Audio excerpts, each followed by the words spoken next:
You shut the bedroom door. Lights off. You're alone. Simple, right?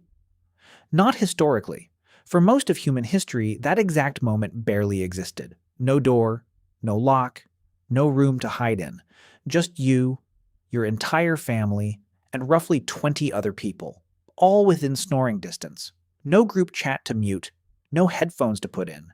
Just 20 people, one fire, and your business, which was also everybody else's business. So how did people ever get 5 minutes to themselves? Not with walls, with timing, distance, and one very old, very human agreement. Everybody quietly looks the other way. Picture a hunter-gatherer camp, one fire, one open space, somewhere between 15 and 50 people for roughly 300,000 years, give or take. No walls, no rooms, no doors. Everyone cooked together, argued together, slept close enough to hear each other breathe, cough, and occasionally snore directly into someone's ear. Got sick? Everyone knew by morning. Wanted a quiet moment with your partner? Good luck. There's no door to lean against and definitely no lock. This wasn't laziness. Sleeping in a pile kept people warm and kept predators out. Wandering off alone at night was basically volunteering to become dinner, so the group needed everyone close. Physically, constantly, all night long. Those 20 or so people weren't just neighbors, they were basically your entire social universe. Family, friends, co-workers, and roommates all rolled into the same 20 faces around the same fire. But people still needed a moment to themselves sometimes. Somehow, they found one. Psychologist Erwin Altman spent years comparing privacy across dozens of cultures, and his conclusion flips the whole question. Privacy isn't something a society has or doesn't have, it's a need. Across very different cultures, researchers found that people still tried to manage access to themselves, from crowded cities to small-scale communities. What changes from place to place isn't the want, it's the toolkit. Some cultures build that toolkit out of etiquette instead of bricks. Research on Javanese communities in Indonesia describes something like an etiquette wall. Speak softly, keep your face neutral, and never mention what you clearly just overheard. On the island of Borneo, the Iban people live in giant shared longhouses. Dozens of families under one roof, barely any physical separation, and they still manage real, functional privacy. Just socially, not architecturally. Nobody built a wall. They built a habit, and the habit did the job just as well. For most of human history, before private rooms were normal, that's basically all our ancestors had too. And researchers keep finding the same three tools showing up, again and again in very different parts of the world. Tool 1, timing. The fire dies down, people sleep, or convincingly pretend to. Darkness does roughly the job a door does now. Tool 2, distance. Walk a little way from camp. Not too far, there are predators out there, but far enough that voices and shapes blur into the dark. Tool 3, the cleverest one. Mutual pretense. Everyone quietly agrees not to notice things they clearly noticed. Ever shared a small tent, and someone needed to change clothes? You don't stare. You suddenly find the tent ceiling fascinating. That instinct is old, genuinely old, and it's still running in your brain right now every single time you politely don't notice something in a crowded elevator. You've actually used this exact trick today, probably without thinking about it. Packed train, shared office, public restroom, everyone around you knows exactly what's going on, and everyone has silently agreed to act like they don't. That's not modern manners. That's a 300,000-year-old survival skill still doing its job, just with better lighting. Want proof this wasn't just a nice theory? There's a site on the shore of the Sea of Galilee in Israel called Ohalo II. 23,000 years ago, a group of hunter-gatherers built 6 huts out of bundled reeds and brush.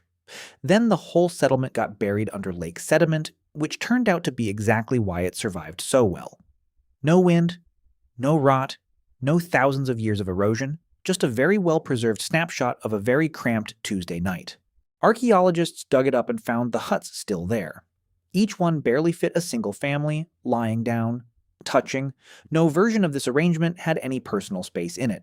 6 huts, 6 fires, 6 tiny households, all within earshot of each other.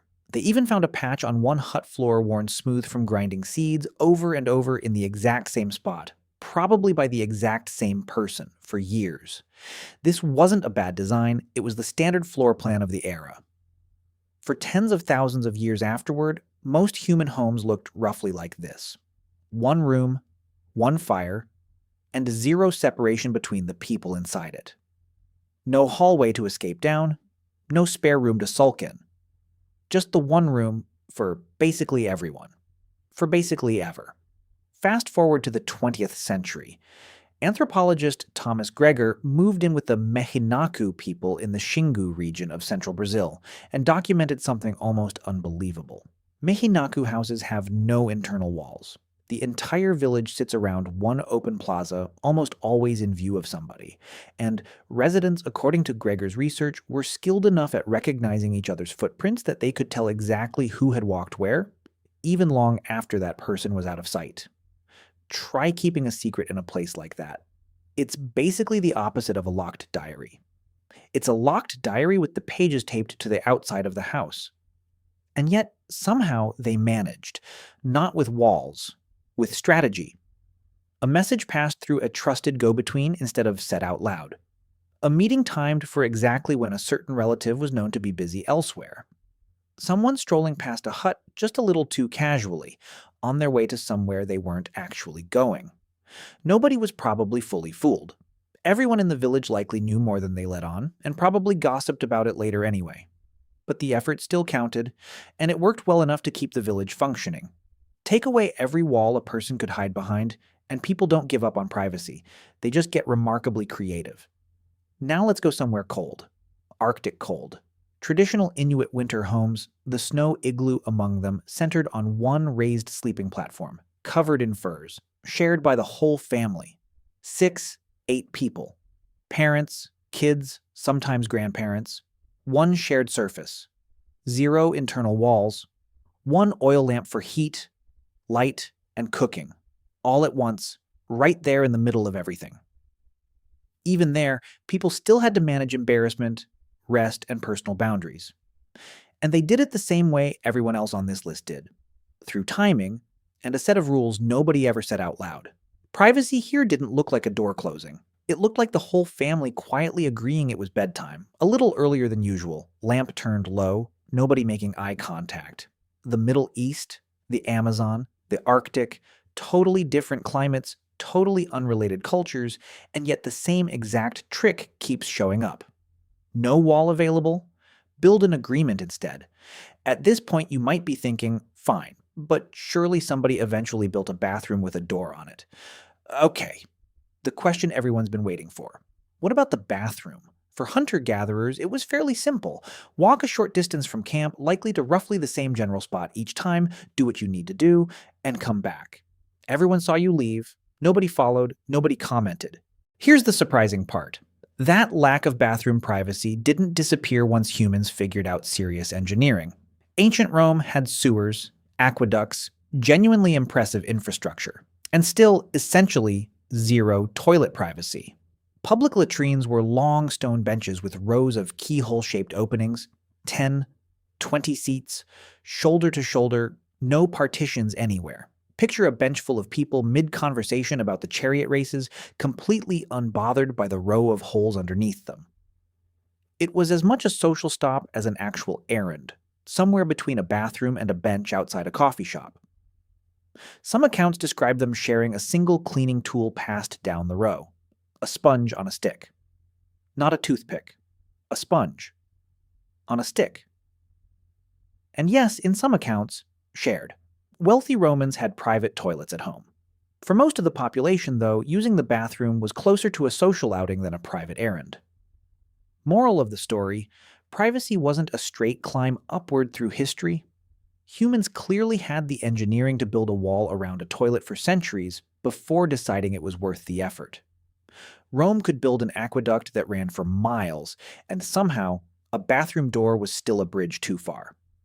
So when did privacy, the real kind with actual walls, finally show up? Agriculture.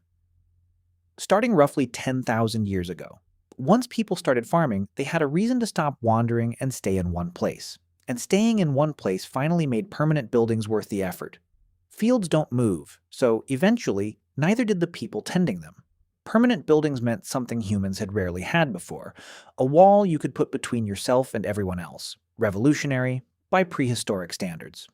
But it happened slowly, and very unevenly. Historian Norbert Elias found that deep into the medieval period, entire households, sometimes including servants, still slept in one shared room. Straw on the floor, one fire, one roof, everybody in it.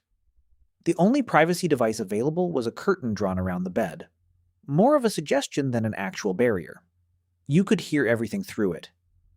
You just weren't supposed to mention that you could. Wealthy families got separate rooms centuries earlier. For most ordinary households, though, cooking, working, and sleeping continued to happen in one multi-purpose room for a very long time. In many European homes, hallways became much more important by the Victorian era, partly because they let people reach rooms without walking through everyone else's space first. And the idea that kids deserved their own bedroom became standard for most families only sometime in the 1900s, which means, historically speaking, sharing a room with your sibling wasn't a childhood inconvenience. It was the default setting for basically all of human history. So yes, the fully private bedroom, one person, one room, one door that locks, is a genuinely recent invention for most of humanity. The wealthy just got there a few centuries early.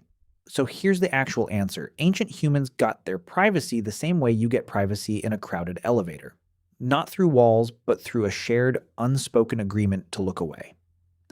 Long before anyone had a bedroom, people used darkness, distance, and the quiet cooperation of everyone around them to build invisible rooms in a world that had zero real ones. It wasn't a perfect system, it wasn't private by our standards at all, but it worked well enough to get an entire species through 300,000 years without a single locked door. Walls didn't invent the need for privacy, they just gave a very old need somewhere physical to finally live. And every time you close a door today, you're using the newest tool humans have ever built to solve one of our oldest problems.